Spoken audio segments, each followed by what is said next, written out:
Hello ladies and gentlemen, and welcome to episode 3 of my TEW TNA 2013 series, and it is an absolutely glorious day because Garrett Bischoff has requested his own release, so that means we will not have to pay him anymore, and that will not cause any hits on morale. He just wants to leave. Thank the Lord. We are going to grant him his release. He's unhappy and wants to leave. He has requested that he be released from his contract. As it is his request, you do not have to pay anything to end his contract. We're going to accept that offer and release Garrett Bischoff, and thank God he is gone, and now you guys see that I am negotiating with Shane Helms, but Shane Helms will not be coming in because he wants way too much fucking money for a 37-year-old has-been wrestler. Now, I will see you guys at Explosion. Alright, and here we are with Explosion. It is Tuesday, week 3 of January, and as always, if you don't want to know, put your head away now for spoilers. This is your warning. In about that, a decent wrestling but little heat, Robbie E and Robbie T defeated Matt Cross and Marty Scurll in 11:37 when Robbie T defeated Matt Cross by pinfall with a freak buster. Robbie E and Robbie T had great chemistry. Match got the show off to a strong start. It was a 57 C-. Scurll got a 44, Cross got a 55, T got a 48, E got a 55. Let's take a look here. Oh shit, I usually don't look at the road agent notes. Hey, got a bonus for Al Snow. Alright, yeah. So I usually don't look at road agent notes when I play on camera. So I'm not gonna do that again. It was just a little bit of instinct. I was starting a new company last night, and yeah. In about that, it's Subpar Wrestling and Little Heat. Winter defeated Brooke Tessmacher in 8:18 by pinfall with a side slam backbreaker. I'm going to try this again. In about that, it's Subpar Wrestling and Little Heat. Winter defeated Brooke Tessmacher in 8:18 by pinfall with a side slam backbreaker. It's got a 46D. Announced Quality lifted the match, and so did the color. 36 for Tessmacher, 48 for Winter, so that was actually a big improvement after her, over her first match with us again. Nice.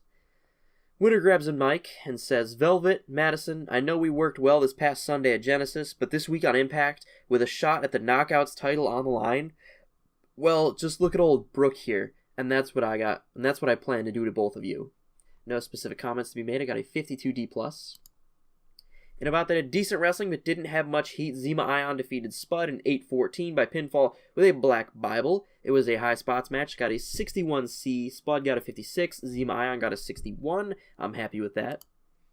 Zema Ion has a mic, and Zema says, Rob Van Dam, I respect you as a man and a competitor. You won the X Division title from me fair and square, but you never gave me my rematch. So Rob, I formally challenge you to a match at Against All Odds for the X Division title. And that got a 55C-, and there are no specific comments to make about this angle either.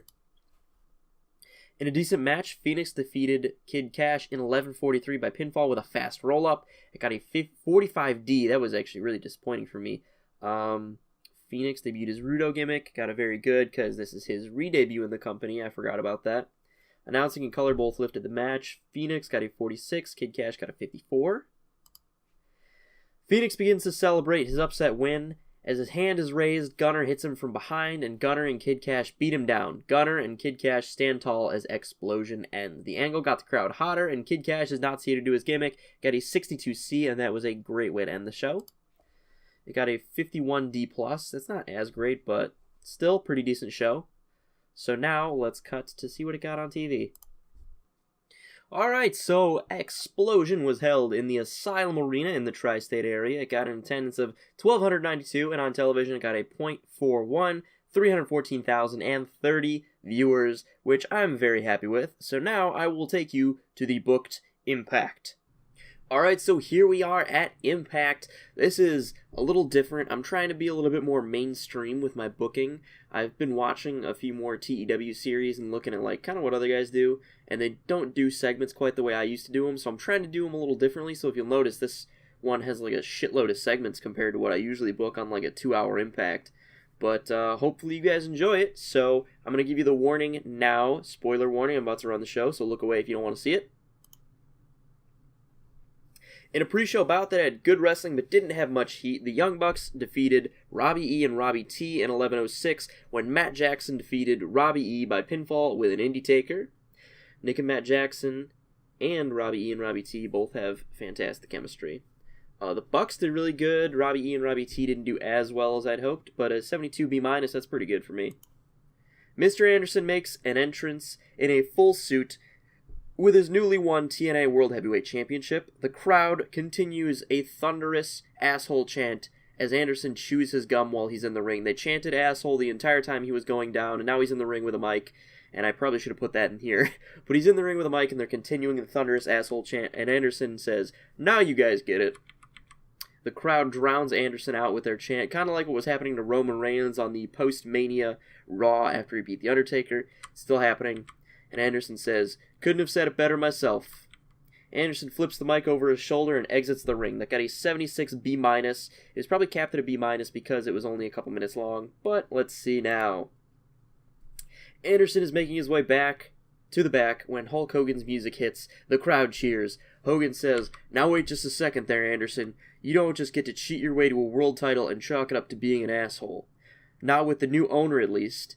Our next pay-per-view seems pretty appropriately named, because at Against All Odds, the odds are going to be greatly stacked against you, brother. You see, the new owner wants you to defend that belt there, in a triple threat." Anderson is livid and yelling at Hogan. Remember, he doesn't have a mic, he flipped it over his shoulder. Hogan says, "Now, since he's owed a rematch, Jeff is in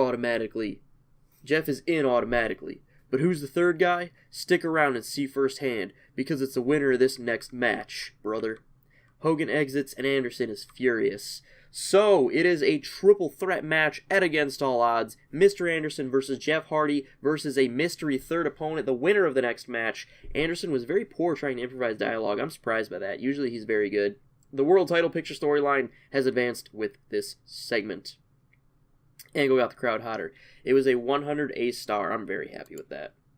In an exceptional match, Abyss defeated Bully Ray in 12:32 by pinfall with a black hole slam. They have great chemistry and it showed in their performance. It was lacking psychology though. Bully Ray got a 95, Abyss got an 89. Bully Ray was visibly tiring towards the end. It was a wild brawl, so that's why he was tiring in such a short match. Got an 82 B. I'm happy with that. Abyss is in the ring with a mic and says, "Have I pleased you now, Master? Are my works good enough? Master, I can only do so much work on my own. I need your hand to help me cleanse TNA. My soul has been cleansed by you, but theirs have not. I have paid my penance, but now it is their turn. I know what I must do." Abyss rips the back of Bully Ray's shirt and takes the barbed wire out of his pocket again and begins lashing Bully's back with the wire and says, "Bully has been saved."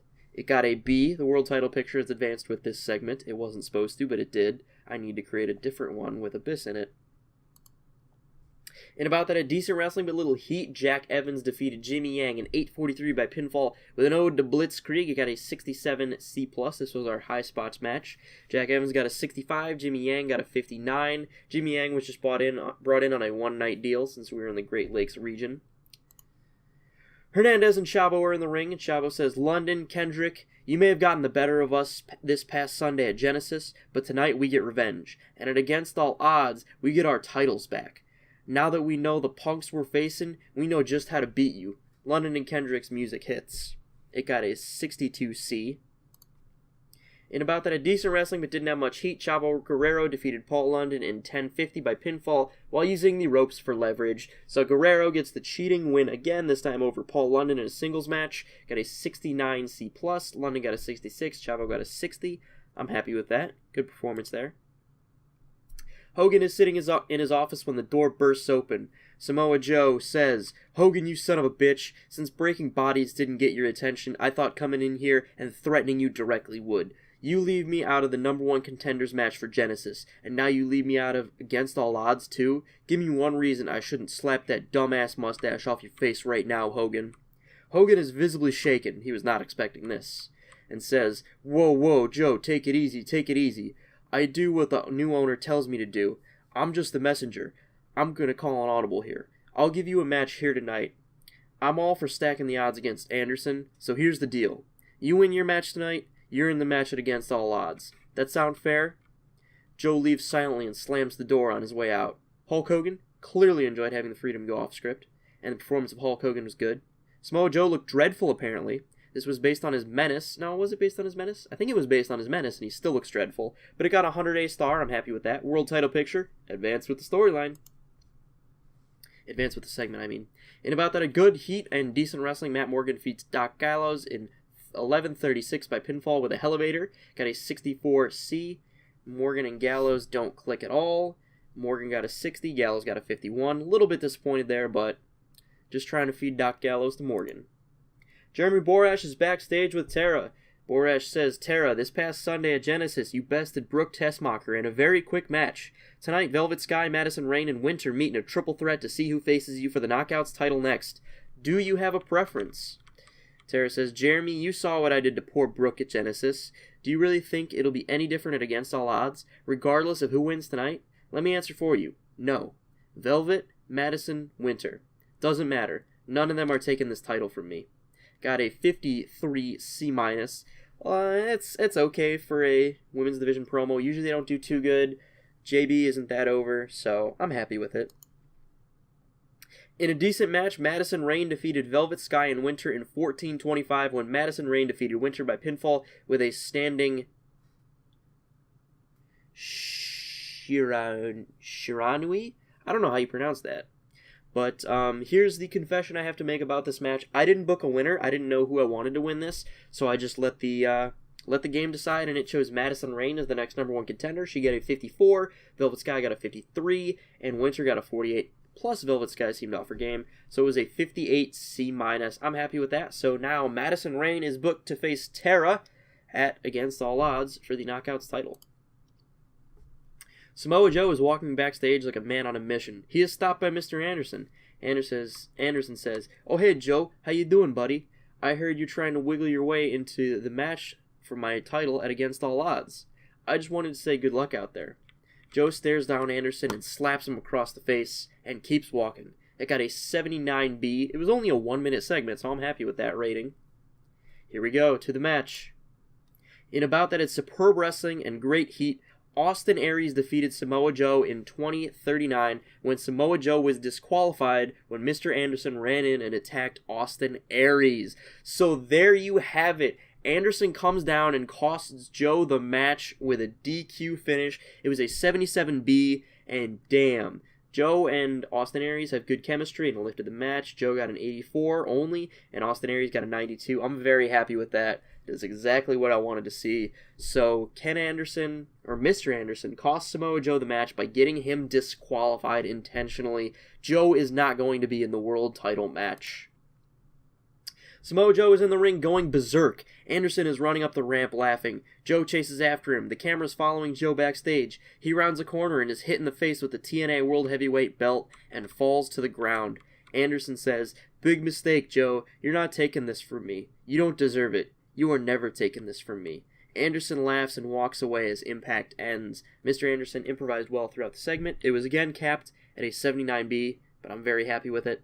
So, that was Impact. Was it?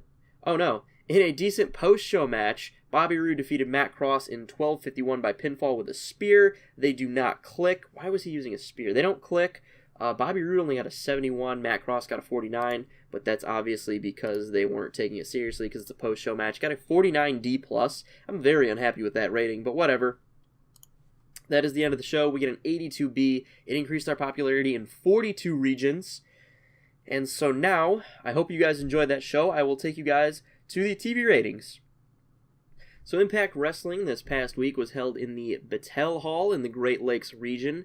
It drew 5,678 fans, and on TV it got a 6.0 even, that's 4.501 million viewers and some change. It got an 82B, and I really hope you guys enjoyed this episode. I enjoyed making this episode for you guys. I have some good storylines that I'm planning out, and I'm planning them long term, so thank you guys for watching, and I will see you guys in the next episode of the series.